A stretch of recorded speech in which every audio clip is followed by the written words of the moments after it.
Hello friends, खूप सारं स्वागत आपल्या आणखी एका नवीन व्हिडिओमध्ये। केक जो आहे तो 1.5 किलोचा बनवणार आहे, पण झालाय प्रॉब्लेम थोडासा, तो पुढे जाऊन शेअर करतेस। 1 किलोचा केक बेस जो आहे तो मी बनवून घेतलेला आहे। 400 ग्रॅम प्रीमिक्स घेतले आणि 7 इंचाच्या टीनमध्ये केक जो आहे ना तर तो बेक करून घेतला। त्यानंतर छान असा केक जो आहे तर तो सोकिंग करून घ्यायचा आहे। सोकिंग केल्यामुळे आपला केक जो आहे तो सॉफ्ट होतो, मॉइस्ट लागतो खाताना, असा ड्राय वगैरे अजिबात लागत नाही। तर क्रीम स्प्रेड केली आहे आणि त्यावरती आपल्याला चॉकलेट सिरप टाकायचं आहे। तुम्ही इथे गनाश यूज करू शकता, चोको चिप्स वापरू शकता फिलिंगला, किंवा किसलेलं चॉकलेट जे आहे ते सुद्धा वापरू शकता।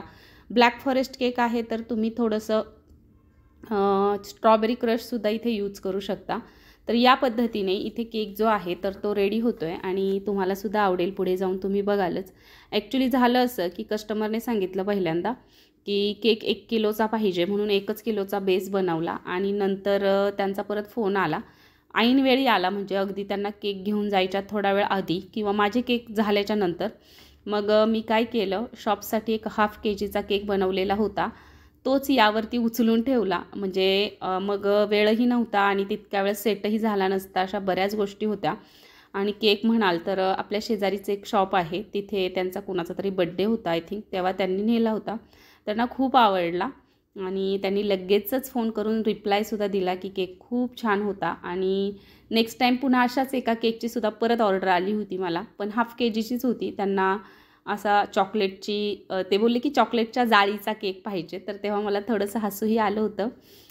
असो, शेवटी आता ज्यांना काही माहीत नाही त्याच्यामुळे ते म्हणजे काहींना असं माहीत नसतं केकच्या बाबतीत। आता आपल्यालाही माहीत नव्हतं, जेव्हा आपण करायला लागलो तेव्हाच काही गोष्टींचा उलगडा झाला आपल्यालासुद्धा, कशाला काय म्हणतात हे आपल्यालाही माहीत नव्हतं।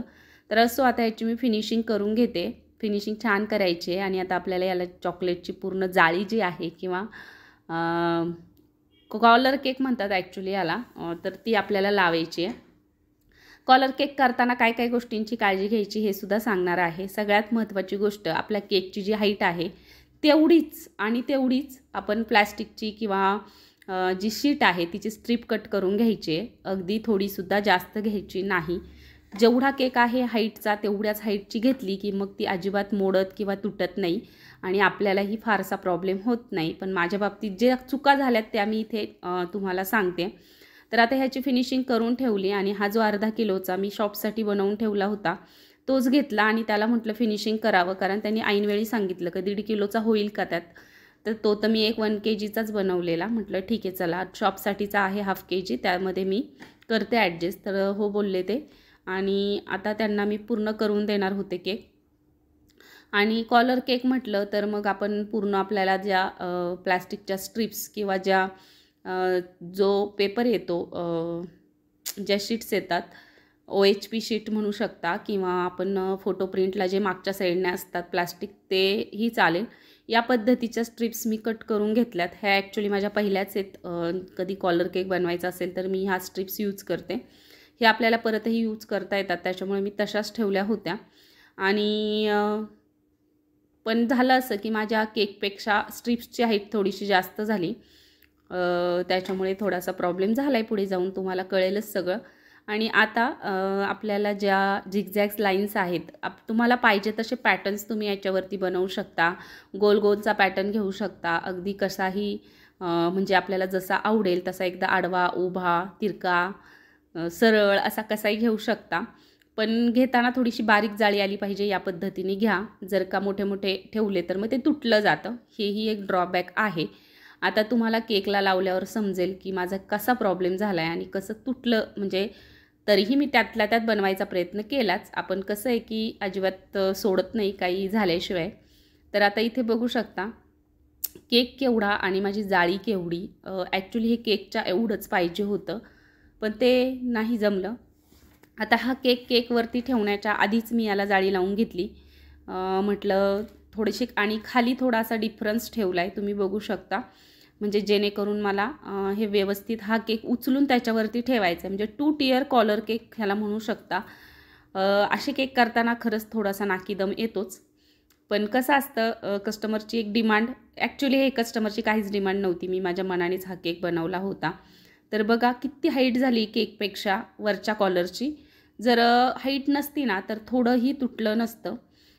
पण आणि जे आपण चॉकलेट कॉलर बनवली ती सेमी सेट होऊन द्यायची आणि मगच केकवरती अप्लाय करायची. केकवरती अप्लाय केली की केक थोड्या वेळासाठी फ्रीजमध्ये ठेवून घ्यायचा आणि मगच आपण ते काढायचे जे OHV शीट आहे ती. आता जी एक्स्ट्राची कॉलर झाली होती ती मी कट करून घेतली आणि आता केक बघू शकता मी कॉलर सकट उचलला आहे आणि डायरेक्ट ट्रान्सफर करते आहे त्याला. तर या पद्धतीच्या रिस्क तुम्ही घेताय का मला नक्की सांगा. आणि वरची कॉलर मी सगळी तोडून काढली कारण ती एक्स्ट्राची झाली होती आणि तशीही ती अगोदरच तुटत होती. आता ह्याला कॉलर लावून घेणार आहे खालच्या टियरला. ती व्यवस्थित झाली बरं का, तिचं जास्त हाईट नाही झाली, पण वरच्याची जास्त हाईट झाल्यामुळे थोडासा प्रॉब्लेम झाला. असे ड्रॉबॅक्स असतात तेही मी तुमच्याशी शेअर करते जेणेकरून तुमच्या बाबतीत असं काही होऊ नये. तर इकडच्या साईडने बघा किती सुंदर आले, तसं वरच्या साईडने नव्हतं झालं. पण त्यातल्या त्यात मी ते इनव्हिजिबल केलं वरच्या बॉर्डरने, तेवढं आपण करू शकतो. आणि मध्ये चॉकलेट टाकलं. ब्लॅक फॉरेस्ट केक होता आणि 1.5 किलोचा केक झाला. केकचे म्हणाल तर 1000 रुपये मी चार्ज केले होते त्यांना. हे कॉलर केक बनवायला फार वेळ जातो, त्यातल्या त्यात थोडं किचकटही असतं. जमलं तर आहे, नाही तर मग फसतं. तर असो, जमला तर जमला, नाही तर फसला, अशी गंमत आहे याची.